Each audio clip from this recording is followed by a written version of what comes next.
Hey, comic lovers, E-Money with you again, and with me as always, the old man. Alright, so what are we talking about today? Well, we are talking about, talking about a lot of stuff. But we're talking about stuff going on at DC, and that's always a topic of conversation. It's a topic of sometimes cringeworthy stuff. Well, hopefully we got some good news to share with you guys today. We're going to find out what James Gunn and company have in store for the future of the DCU. Also, we're checking in with Doctor Who showrunner Russel T Davies, and we're going to ask, well, we're not going to ask him. I mean, we're going to... You'd like to ask him. Yeah, absolutely. We're going to find out what other people asked him, and find out what he has in store for the future of Doctor Who with this new Disney Plus deal. And then we're going to be talking comic book reviews and previews. And look what came in the mail today. We have our first Boxed Heroes of 2023. So we're going to find out what's in here and hopefully some good stuff. Nice. Yep. And then we're going to be updating you guys on what to expect for what's going on with E-Money and the Old Man. Both right now and in the future, okay? All right. Of all the holes to walk into, Frank had to walk into Bill's. But seriously, this is Back Issues. Talk about cringeworthy.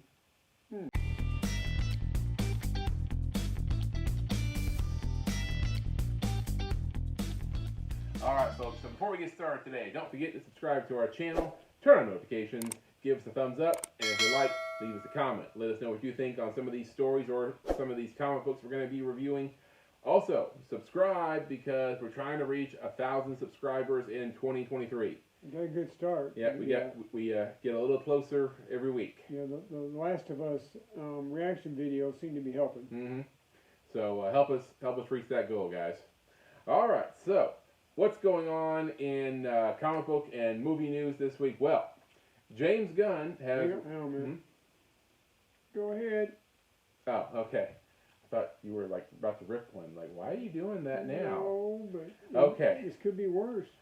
All right, so James Gunn has rolled out his first wave of DC TV and movie projects that they're planning for the Phase 1. I mean, they're not calling it Phase 1 because that would be too Marvel. They're calling it Chapter 1, and the title of Chapter 1, Gods and Monsters. So some titles you may be familiar with, and others maybe not so much. Alright, so we have 10 projects that they're planning on rolling out in Chapter 1. Number 10, Creature Commandos.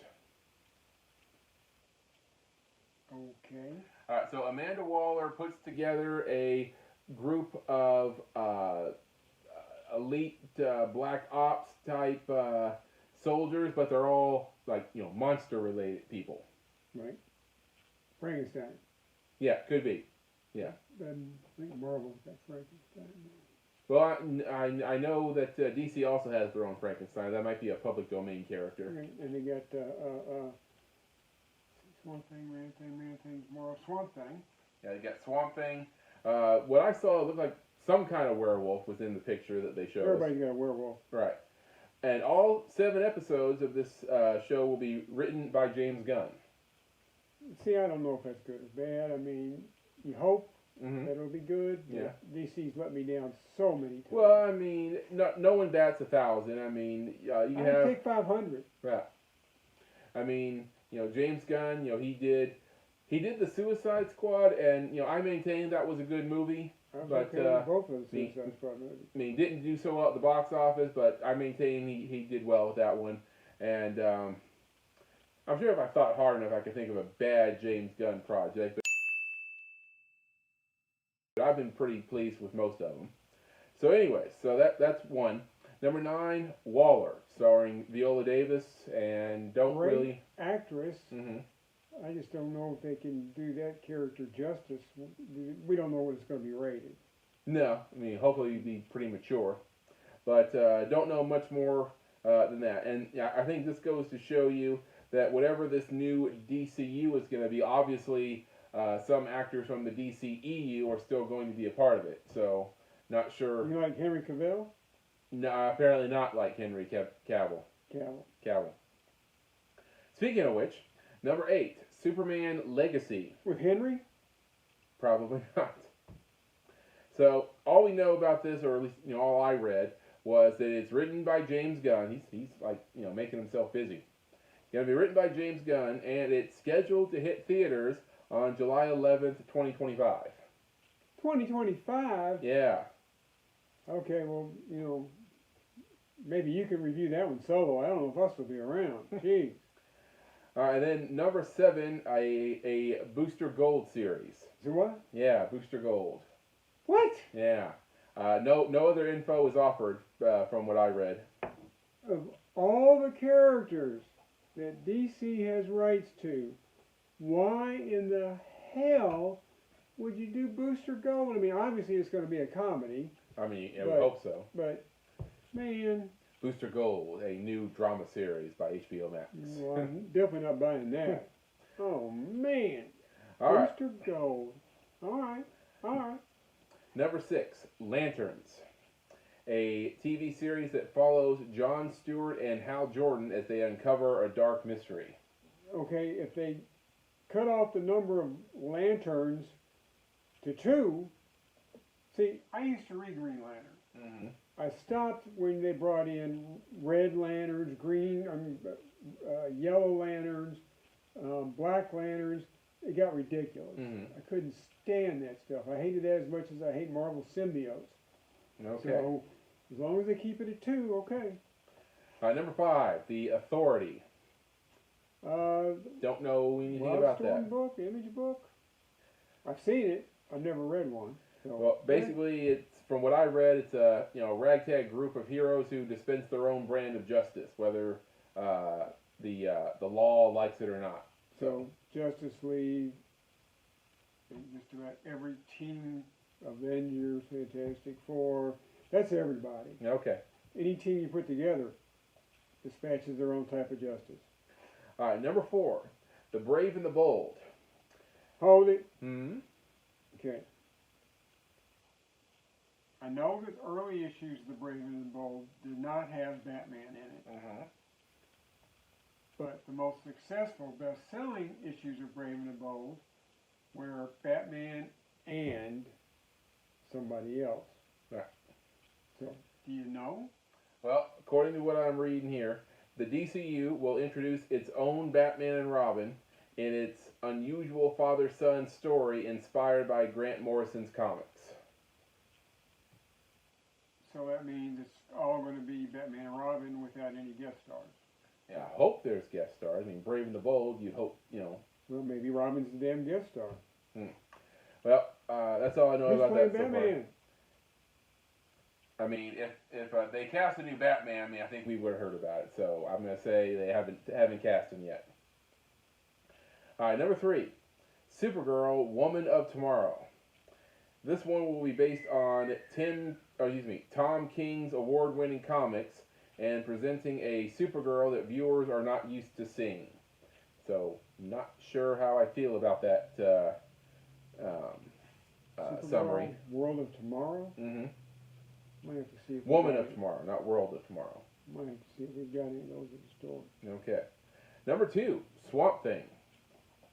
Don't offer up any other information than that.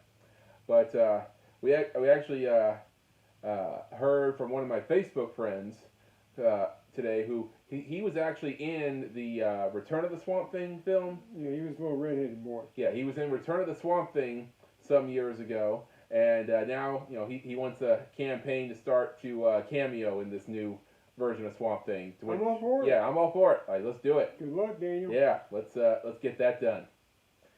All right, and then finally, number 1, Paradise Lost, which is pretty much, from what I read, a story set in Themyscira. Now, I don't know how much Diana is going to be featured. All I know is it'll feature the Amazons in Themyscira. Okay. I mean, I don't really have an opinion on that one. Oh, I just hope it doesn't get too political because, I mean... Now, were these movies or TV shows? Some movies, some TV shows. So you mixed them up, okay. Yeah. So those are the 10 projects that James Gunn has announced as part of his Chapter 1 of the DCU. So, well, Mr. Gunn, good luck to you. Bring it on. I mean, it's definitely a mixed bag of things, and it's pretty ambitious, I'll say. I mean, we haven't even seen the DCU's Batman, and he's already talking about a Batman and Robin series. So, and also Supergirl. I mean, I guess you could introduce Supergirl in the Superman Legacy movie he's talking about. So, at least that gives her a chance to come into the story before she gets her own movie or show. But yeah, I mean, it's definitely a mixed bag of things. So hopefully, he's got the game plan figured out. Also, he announced that from now on, any non-DCU DC projects, such as the Robert Pattinson, the Batman movies, The Joker, or Joaquin Phoenix's Joker, any sequels in those series will now be referred to as DC Elseworlds. Huh. Well, I like that. I mean, you could have called it Black Label, but Right. whatever. It just seems like it's a good idea to come up with a way to separate, to distinguish that this isn't part of that, Right. and that's not part of this. Mm-hmm. I'm all right with that. Because the average moviegoer is going to be confused about it. Because I remember, like years ago, somebody at the TV station I was working at, he says, "So I saw this movie on TV. I saw this Spider-Man movie on TV, and it had the Tobey Maguire kid in it. And then it's like earlier on, I remember seeing a different Spider-Man movie that wasn't Tobey Maguire. It's like, what's going on with that, Eric?" And so I had to try to explain to him how the different Spider-Man movies worked. You just list them all. Yeah. So casual viewers will need some help with that. All right, so that is the first chapter of James Gunn's DCU. Now, on to a related story. A lot of people have been criticizing Warner Brothers' decision to cancel the Batgirl movie as it was already in post-production. And Like anybody who worked on the movie's probably not happy oh yeah, about it. I mean, I wanted to see, among other things, I wanted to see Brendan Fraser as Firefly. So reports are that the decision was made because it just wasn't very good. And if comments from DC Studios co-CEO Peter Safran are any indication, Peter Safran, he's co-CEO with James Gunn, it may have been even worse than they thought. So during an interview with Variety, Safran said, "I saw the movie, and there are a lot of incredibly talented people in front of and behind the camera on that film. But that film was not releasable, and it happens sometimes." Well, you know it's going to get out. If it's finished far enough along that people have seen it, yeah, it's going to get out. And he says again, that film was not releasable. "I actually think that President and CEO of Warner Brothers, David Zaslav, is who he's talking about, and the team made a very bold and courageous decision to cancel it because it would have hurt DC. It would have hurt those people involved." You remember, the decision to cancel Batgirl was made before Safran and James Gunn took over. So that was the Discovery CEO David Zaslav's decision. I mean, where I was surprised that they canceled it when it was that Yeah. close to being done. If the movie was a stinker, then fine. Well, I mean, depending on how much of a stinker it was, I would say, well, make it better then. Do reshoots, whatever you got to do. Well, sometimes that's not financially feasible. But $90 million investment. I mean, come on. Y'all could have just floated me any money, a couple mil, and I mean, I know that might seem like a drop in the bucket for DC and Warner Brothers, but man, that's a big deal to us. yeah. Yeah. And Okay. to most of you viewers, I'm sure. Mm-hmm.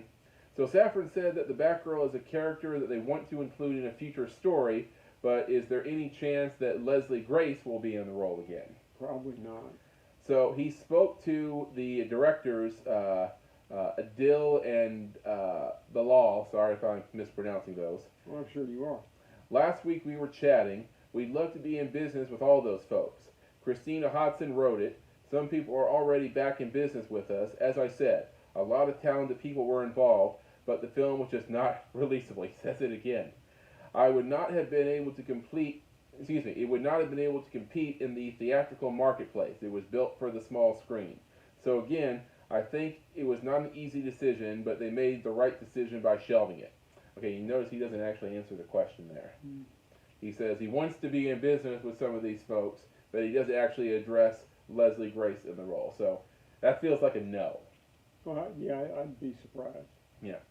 So, I mean, will the general audiences ever see it? Will some, production assistant like sneak a copy of the film out to the general masses and get it on the black You never had market? access to a finished film in your entire career. Well, okay, no, because I've never been in the post-production stages, but there are, PAs out there who, who help out with that stage in the project. I'll take your word for it. Okay. All right, so that is update on Batgirl. Probably not going to see it anytime soon in any capacity. Kind of sucks. All right, so on to some other news. Doctor Who news right now. Russel T Davies, while speaking out about all the changes going on Doctor Who, they made a deal with Disney Plus about distribution and also about getting a big boost in the production budget for future Doctor Who. I have never complained about the production quality of the Doctor Who show since they relaunched it with what was his name? Russel T Davies? Eccleston. Oh, Christopher Eccleston. The new Doctor Who. Right. Now, previous to that, I have many complaints about the production value, but I thought they'd done all right. Okay. So Well, I can't imagine what it's going to be like if they drop, oodles of money in on it. Well, Russell says the world has changed, and we're now in the age of the streamer. It wasn't my idea. It was BBC's notion to go for a streamer like Disney Plus to invest in the show worldwide, which I completely agree with. We're not on the budget level with Star Wars and the Marvel shows. The budget is better than it was. Yes, yes, yes. I mean, any piece of television costs millions. We're not allowed to talk about budget, and we're not on that Star Wars and Star Trek level, but it's more than I've ever had to work with. Look forward to it. Yeah. So, once again, he dismissed reports that Doctor Who now has a $10 million per episode budget. The writer and producer would confirm that more money has definitely had an impact on how he approaches the show from a creative standpoint. Absolutely. Yes, I think it does. It's one of the reasons I've come back. You can tell stories on a bigger scale. It's the same old problems. I still have to cut scenes because they're too expensive, and I still have to reduce the number of monsters and things like that, but my imagination feels more free. A lot more free, actually. It's just a joy to write anyway. I'm really proud of it. So, it clearly is an exciting time to be a fan of the franchise, and the next few years are looking bright for the show. Do we have any, what do you call yourselves? Whovians? Do we have any Whovians who watch the show? Oh, I don't know. I'll bet we do. So Doctor Who will return this November for 3 specials, with David Tennant as the 14th Doctor, while Ncuti Gatwa What was he the original number? 10. He was the 10th Doctor. Now he's coming back as the 14th. Yep. Obviously, never been done before. So we'll return for 3 specials. Remember, I was concerned that he would just be there for the one, and then into that episode, Ncuti Gatwa takes over. No, So as much as I've liked pretty much all the Doctor Who's, Tennant is still my Doctor Yeah. Who. So I'm happy that he's going to be sticking around for 3 specials. So 14th Doctor with David Tennant and Ncuti Gatwa will assume the role over Christmas in 2023. All right, guys. So exciting stuff, both from DC and from Doctor Who. Looking forward to both of them. All right, guys. So that is our entertainment news for this week. Now let's. You got kind of long-winded this time, didn't you? A little bit. Catch your breath yet? I was trying to roll 3 stories into it, but that countdown was a little long. All right, now on to some comic book reviews. Oh, we do comic book reviews? Yeah. Hey! All right, so this week we have 4 mentions, and 2 of them I want to do pretty quick because I don't have a whole lot to say about them, but I wanted to mention something about them. First up, from the wonderful world of the X-Men.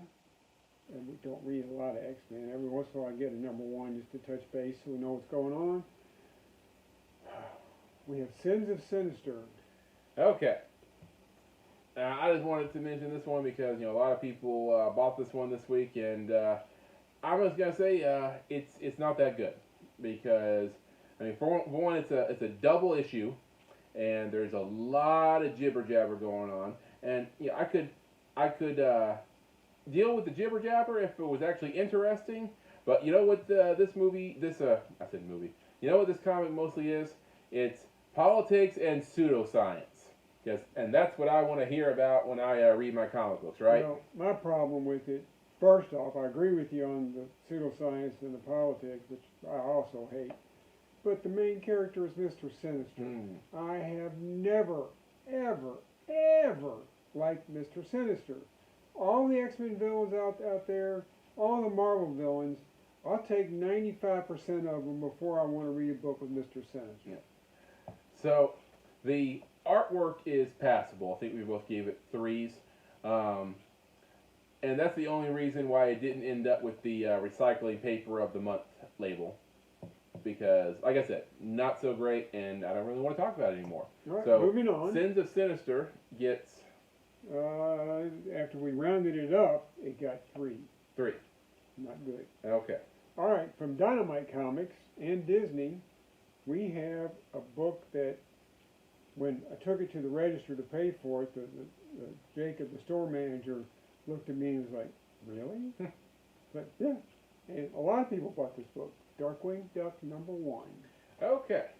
So this first issue, if you were a fan of the show, you'd probably be pretty well pleased. I feel like they should have built like a little microchip into the first page, so you open it up and you press the button, and you just want to hear the theme song. The theme song starts playing, and you can go into the story after that. That would really help it out. So, reading the book, I mean, it's a fairly by the numbers Darkwing Duck story. You could easily picture it being a TV episode, but the artwork, you have to really give it credit, because I mean the artwork, it's like straight out of the TV show. The artist didn't take any liberties with the artwork. He wanted it to be true to the TV show. So that's why I wanted to give it the shout out, and it's like I said, it's a solid Darkwing Duck story that you would expect to see from the show. So Darkwing Duck #1 ends up with, after we rounded it up, it got 3.5 shields. 3.5 shields out of 5. All right, next up of the ones that we want to talk about is the next one-shot, or #1, of Murderworld. And this one is Murderworld Wolverine, although Wolverine's not really in it. No, not really. Okay. So in this story, the contestants of Murderworld, and if you're not keeping up with Murderworld, think of it like I think it was a South Korean movie, Battle Royale. Right, but there's been a more recent game show. Well, there's Hunger Games. No, the real recent one that got so hot. The Condemned with Steve Austin. No, like last year. Getting ready to come out with season 2.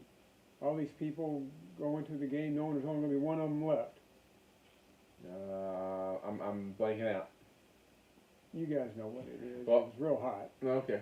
Well, anyway, so the contestants have been thinned out a bit, and there are 64 contestants remaining. And then, to stir the pot up, Arcade says that there are 3 contestants who are actually ruthless assassins he's hired to be mixed in with the contestants. So, and then the lights turn out. So, that's fun. So, the remaining contestants navigate their way through all the traps and games that Arcade has set up for them. Squid Game. Squid Game, okay. Okay, did you say it was a South Korean show? I might have remembered if you'd said that. I did. Okay, sorry. Alright. So, there's that, and also, on the outside, Black Widow is working to find out where Arcade is holding this game so that she can put a stop to it, but is hitting a lot of roadblocks in her investigation. And then the contestants have a few surprises in store for Arcade, because they're getting up to things that he did not have planned for them in the traditional game of Murderworld. So interesting from all sides. Murderworld Wolverine, anxious to see the continuing story, ends up with 3.5. Solid. No rounding. 3.5 out of 5. If you ever get stuck in Arcade's Murderworld, get off the track. don't go where he's making you go. I mean, Even if you have to go through a wall. there's so many elements to a game like that. I don't give myself a lot of odds. I would have died the first 10 seconds. Mm. But anyway, next up. And if you watched our reviews of The Last Ronin when it was coming out, you know that the old man is not a fan of the TMNT stuff. In fact, pretty much could barely tolerate it. But I loved the Last Ronin. Thought it was very well written, very well drawn. Mm. So we had to get The Last Ronin, The Lost Years. It was number 1. All right. So it starts off with April's daughter. Yep. And she is training a new generation of turtles. And in this part of the story is like, yeah, I hope it doesn't go too long, because if it has, then I'll say that the Lost Years has lost a lot of the momentum of the original Last Ronin story. But no, it picks up a bit after that. And also, April brings up a good point here when her daughter's trying to teach them to be ninjas, and April's like, well, who says they have to be ninjas? It's like Teenage Mutant Turtles. Teenage Mutant basketball playing turtles. So, fair point. But anyways, we get to a flashback scene with Michelangelo, and this takes place after the death of his brothers and father. And he makes his way onto a monastery or a dojo at the top of a mountain in Japan. It's always at the top of a mountain. Yeah. Always. And I think this is where Splinter trained. And, he finds some, serenity for a while until, raiders and marauders come to the village that is not far from the monastery, and they attack Michelangelo. And, at first he tries to be peaceful about it, zen, but they don't give him much choice. And there's like all the rage from the war with the Foot Clan and his brother and father's death, come flooding back to him, and these, poor thugs get the result of it. And so by the way, if you're a parent out there, you probably don't want your, 10 years of age and under kids reading this book. If you're looking at this and you're like, oh well, it's Ninja Turtles, it's for kids, it's harmless. No, it's not the Archie version. No, someone who grew up reading the Archie Ninja Turtles and the cartoon show. I might assume myself if I had kids that it was something that they could read, but no, it's not. Michelangelo gets pretty brutal in these fights. Yeah, this isn't even the level of the original Turtle books, which were more adult-oriented. No, this is going up, and that was like PG-13 stuff. This is definitely R-rated. So, I kind of wonder what Eastman and Laird thought when, Archie and the TV show, took it in a more kid-friendly direction. I think they thought their bank account was loving it. Okay, fair enough. Who wouldn't? Right. All right, so definitely, I think has the same momentum and quality as the original Last Ronin stories. So, Last Ronin Lost Years, number 1, ends up with 4 shields after he rounded it up, which is the only thing that kept it out of the top 3. Right. If half a shield. If we did it a top 4, then I guess this would be our number 4 pick. Absolutely. All right, so there is our mentions for this week. Now on to our top 3.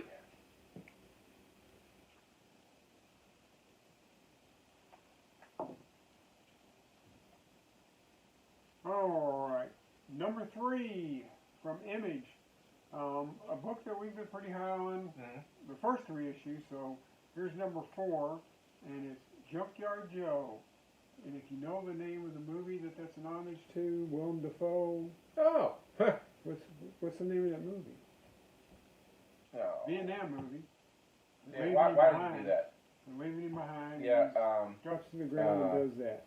Born to Kill. It's. Right, we'll move on. We'll figure it out. And he'll put it right here. Full Metal Jacket. Nope. No. Are you sure? Yep, that's not Willem Dafoe. Give me a minute. Okay, Let's go ahead and okay. start talking. All right. So, Junkyard Joe, number 4. So, Junkyard Joe, who is a Vietnam vet, being a sentient robot, and he has found his way to his old war buddy, a guy by the name of Muddy Davis, and who has, made a pretty good living for himself, turning, I talked about, Eastman and Laird, making the Ninja Turtles kid-friendly. Well, he took the real-life adventures of Junkyard Joe in Vietnam and turned it into a kid-friendly comic strip. And he made it into like a, Peanuts character type comic strip. So his next-door neighbor, a teenage girl by the name of, I think her name was Emily, she spots Joe and finds out, that he's here, and, her and Davis start talking to each other and find out what's going on, and he doesn't really know all that much. He doesn't know where Joe came from, or where he came from in the war. Anyways, so all that goes on. Also, you have Emily's younger siblings spot Joe and find out what's going on to a point, and by then the secret's probably going to be out. What's the old saying? Two people can keep a secret as long as one of them is dead, something like that. Well, now you got 4 people in on the secret, and one of them at least is a small child, so probably not going to be a secret for very long. Did you figure it out? Yeah, Willem Dafoe's done a lot of movies, but this was Platoon. Platoon, that was it. Okay, what the heck happened in Full Metal Jacket then? Full Metal Jacket is the one with Kingpin. Actor who played Kingpin. Vincent D'Onofrio? And he is Private Gomer. Well, yeah, I mean, at the very beginning of the movie, sure. And then they go off to war, and it's like 2 separate movies. Right. That's not it, though. All right. So, in the meantime, there's a really mean-looking assassin dude walking around, and he is dressed up to look exactly like Joe. I'm assuming built by the same people. Well, I thought he was just wearing a mask or something. No, I think he's a robot. Like maybe he's trying to frame Joe. All right, so some interesting stuff all around here. So Junkyard Joe, number 4, ends up with 4 shields out of 5. Next up, even though we don't get the regular Avengers book, we have been getting All Out Avengers because I like it. All right, so in this story, if you've been following along with All Out Avengers, what happens in just about every issue is the adventure story starts off in the very middle. Yeah, they just jump you right into it. And you don't know how the Avengers got here, and if they really thought about it, the Avengers would realize that they don't know how they got here. Like, I think Tony starts to figure something out, and he starts asking the other Avengers, is like, how did we get here? Remember what you did this morning? Yeah, when did so-and-so, attack New York or whatever? And he's like, of course I know what happened. It was, and then they start thinking about it, and they're like, huh. It's like, somehow I know the memories are there, but for some reason I can't access them. So, in this story, Spider-Man is convinced that the Avengers have been, mind-wiped and mind controlled or something like that. But he's got a device that if he can just get it to his science buddy can do something to get their memories back. Yeah, and the Avengers insist it's the other way around. It's Spider-Man who's had his head messed with. So. And do they think they have to destroy the device? Yeah, I think so. Everything? So. They don't know what's going on, and you, the viewer, or the reader, doesn't know what's going on.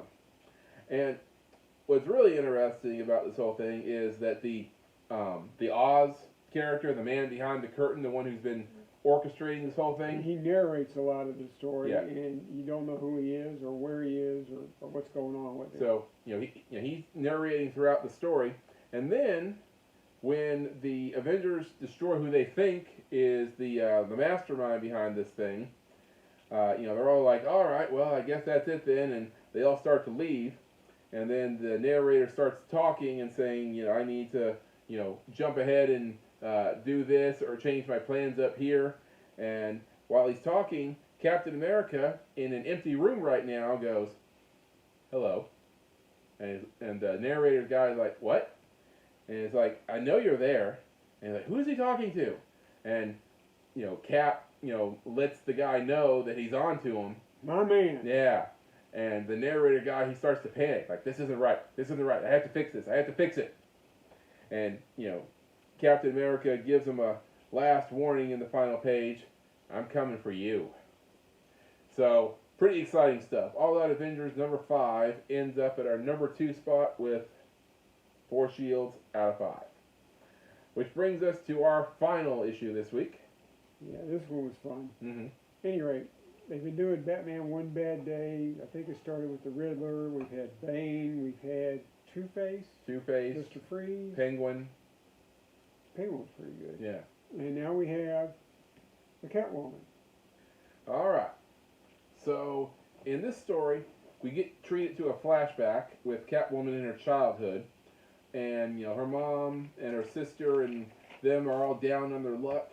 So, her mom brings a brooch from her family into a pawn shop to sell. And, she's been told that it was brought back from World War II or something like that. So the pawnbroker looks at it and tells him that it's a well-made fake, and says he'll give her $200 for it. So she takes the money because she needs it. Yeah. So then years later, Catwoman, Selina, all grown up, she finds out that the brooch is part of this auction house event, and it's the featured item, and it has a reserve price of $20,000. And I think, which, let's face it, Catwoman is a pretty high-level cat burglar. Mm-hmm. $20,000 item she probably would never normally fool with, Mm-hmm. but this one means something to her. Sentimental value. Her believing her mom was ripped off, which if it were fake, she was. But you know what? According to what they told us here, the pawnbroker was sincere, and he believed that it was fake and that it wasn't worth all that much money, because it sat on his shelf for years until somebody with higher knowledge apparently. Did it ever say what he was selling it for? Didn't say what he was selling it for, but he believed it was fake. So I guess he didn't actually rip her off. So she takes her plan to steal the brooch when she meets this woman who is pretty high up in the auction house, and there's just something not quite right about the woman. Catwoman just can't put her finger on it, but something ain't right here, and she concocts the plan to steal the brooch, and hijinks ensue, and her running into a bunch of problems, including the big bad bat. Now, other criminals in Gotham might, think of that as a big roadblock when that happens, but I don't think Selina minds as much. No, she didn't seem to be too disturbed by it. So, Batman, One Bad Day, Catwoman ends up at our number 1 spot with 4 shields out of 5. Alright, so here are our top picks for last week's comics. Get them at your local comic book shop right now if you haven't already. Now, what's going on this week, old man? Oh, this week we got a small week. No. Which is unusual for being the first week of the month. But that's okay. I don't mind. Things that jump out. Remember Scarlet Witch number 1? I do. Like 2 weeks ago? Mm-hmm. That was pretty interesting. Number 2 coming out. A new Bat book. You never know. I mean, we probably get half the Batman stuff that comes out. So we'll roll the dice and pick up Batman Legends of Gotham. Okay. I don't even know if this is going to be a book that focuses on Batman or one of the Bat family or some supporting character. I don't know. How many Flash comics have you read in the last couple of years? Well, the last one was that god-awful movie tie-in that we read, and I gave it the recycling paper of the month status. Yeah, so we don't read a lot of Flash comics, but one of the big crossover events that's coming up is the 1 Minute War. Okay. Featuring Flash and I assume a bunch of speedsters. So this is the special which kicks that off. Far be it for me to not give something a chance, so we'll try it. Okay. And speaking of Frank Frazetta, Mm-hmm. we weren't, but what the hell? We have Frank Frazetta's Death Dealer #9 coming out, which is the fantasy story. Mhm. Frazetta did a lot of fantasy artwork. And Frank Frazetta's Dawn Attack #2. Oh. If you remember, that was a science fiction story that was based on one of his paintings. Okay. All right. So that's what we're getting, and you can get those at your local comic book shop now. Okay. So that's comic books for this week. Now let's see what comic books we got in the mail.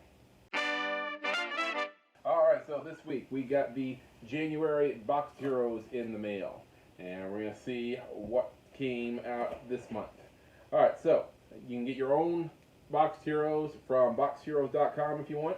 You can do it just once just to see how you feel about it, or you can get a subscription, and with that comes a subscriber bonus book in every box.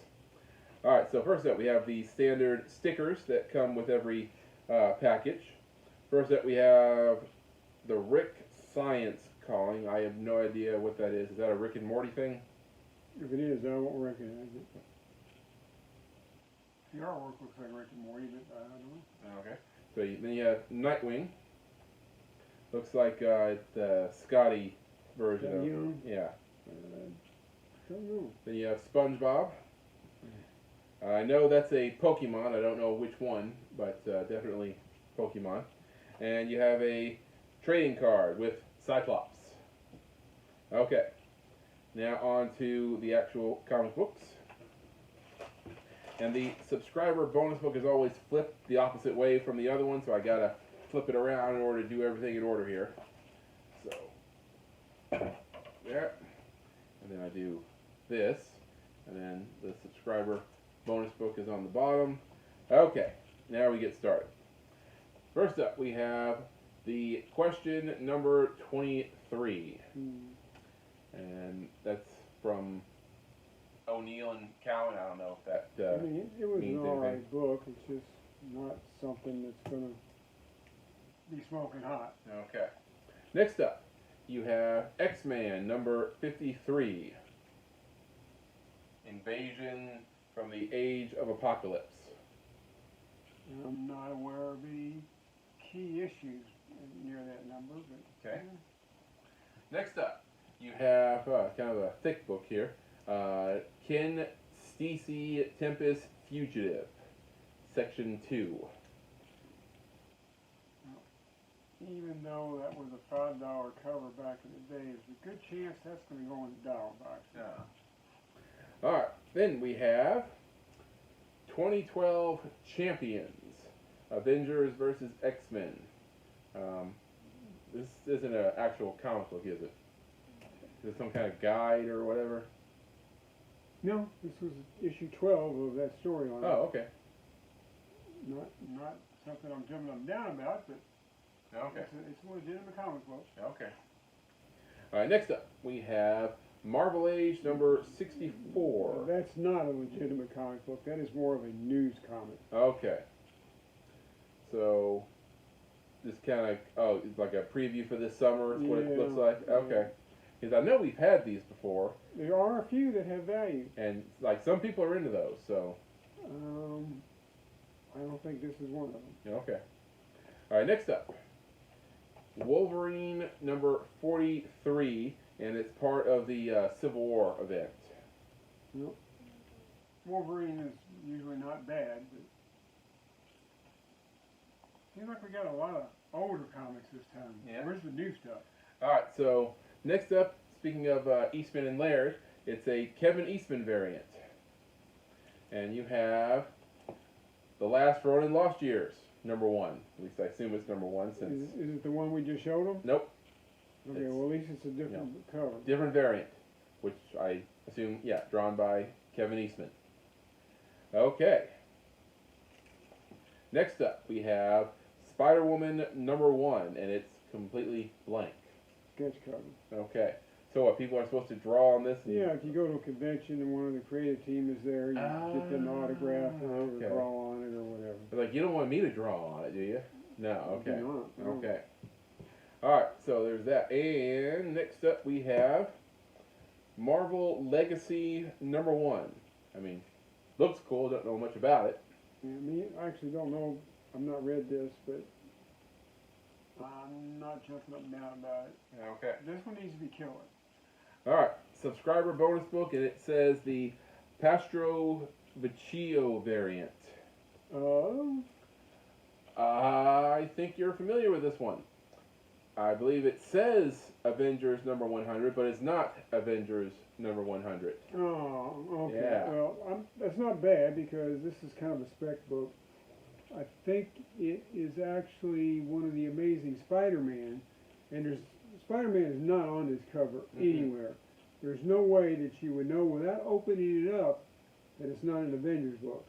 But it is not the Avengers. It's Amazing Spider-Man. So. Kind of cool. And there's rumors they're going to do some more of these. I don't know why, but hey. I mean, are they popular?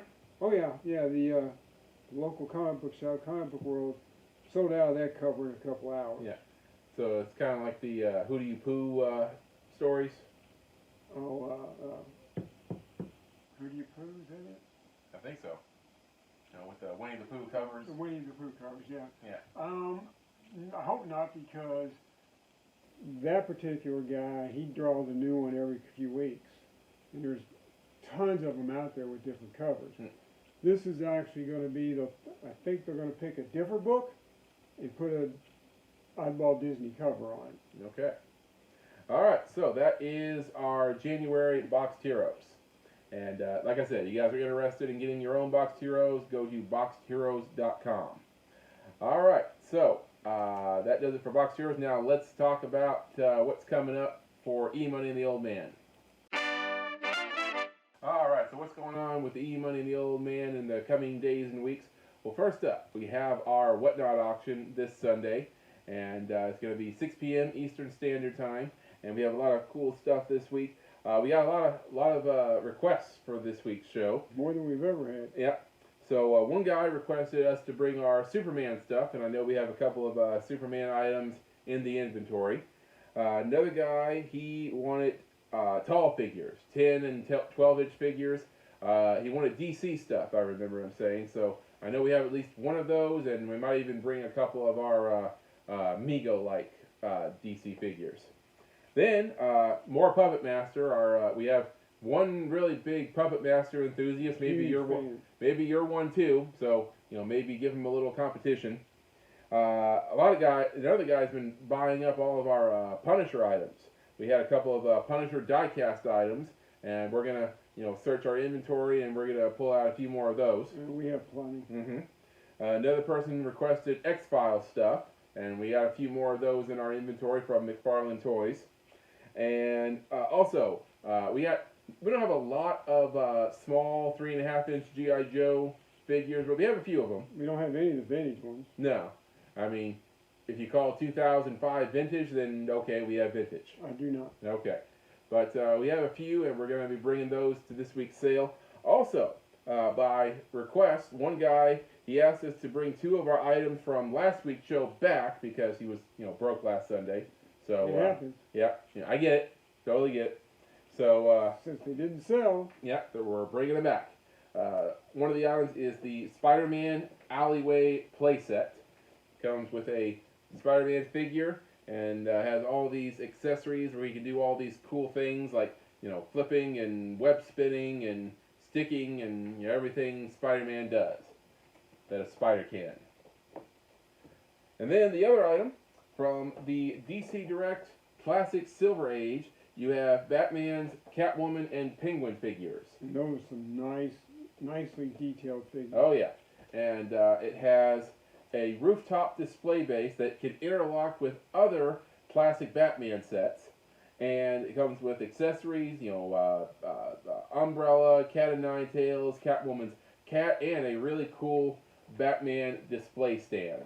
So you have all that in there. So we're going to be bringing this and a whole lot more to this Sunday show. So be sure to log on to Whatnot and give us a follow. Search E-Money and the Old Man. That's our username. All right, so that is Whatnot. Now, what else is going on? Well, we're doing reaction videos right now. We're doing reaction videos to The Last of Us on HBO Max, so you can tune in. See, the problem is, The Last of Us, it drops on HBO Max at the worst time of the week possible for us. Yeah. It drops on Sunday night, and on Sunday night, we're doing our Whatnot auction. And after the auction's over, then we have to pack everything up so that we can ship it the next day. Mm-hmm. So a lot of times we're up till 1, 2 in the morning wrapping up the Whatnot auction. Yeah. So it doesn't leave time to do a reaction video. So yeah, as much as we would like to, watch it Sunday night and get out the reaction video as quickly as possible, it's just not in the cards for us right now while we're doing Whatnot stuff. Excuse me. So I like it better on for Disney when they dropped it on Friday mornings. That was much better, much easier for us. Or I guess they do it on Wednesdays now, don't they? Sometimes. Yeah, I do it on Wednesdays. So we get it out as quickly as possible. We dropped last week's episode on Tuesday because we watched it on Monday night. So we get that to you as quickly as possible. So be sure to tune in for that. Also, New Year's resolutions updates. I promised you guys I would update you every week on this just to keep me honest and to keep me focused on my goals. That's the only reason he's doing it. Because No. if he puts it on, No. it's the only reason you're advertising it. Why would you tell these people about your weight loss goals unless you want to have motivation? Well, I mean, it does help with the motivation, but it's not the only reason I'm not only exercising just to be able to tell them. Oh no, but you're telling them only to Keep me motivated. Okay. All right. So weight loss update. So I am down another about 3.5 pounds for this week. And so I predict that's great. I'm proud of you. Don't get me wrong, but I just want you to understand it's going to slow down to the point where if you can lose 1 pound a week, it's still amazing.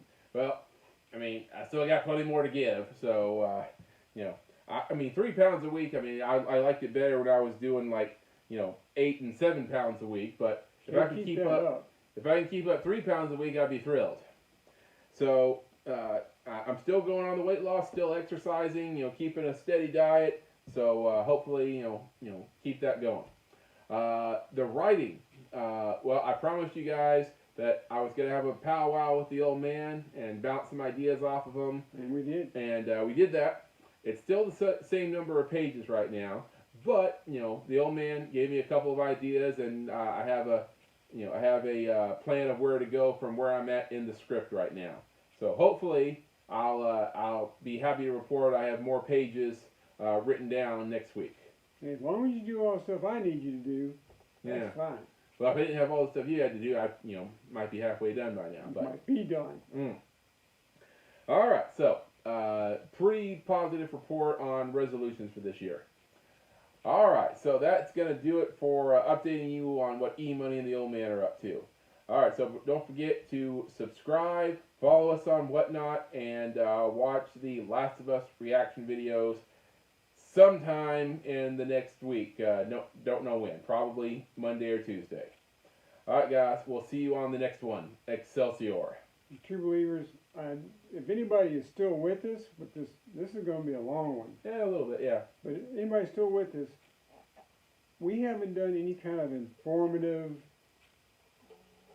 segment where, other than his entertainment news, where we've done anything about comic book history. That's what we started out to do. If you look back on some of the old videos, we broke down comic book history and did it like a few years at a time. We talked about Bob Kane and Bill Finger. Did we talk about Ditko? Yeah, I mean, that was our first episode. I think we did an episode on Ditko. If there's some topic that you think E-Money and the Old Man should cover, I will gladly jump into the research. You don't have time. I'll jump into the research, come up with some, maybe not some answers, but I'll make a story out of it. So let me know if there's anything you'd like for us to cover.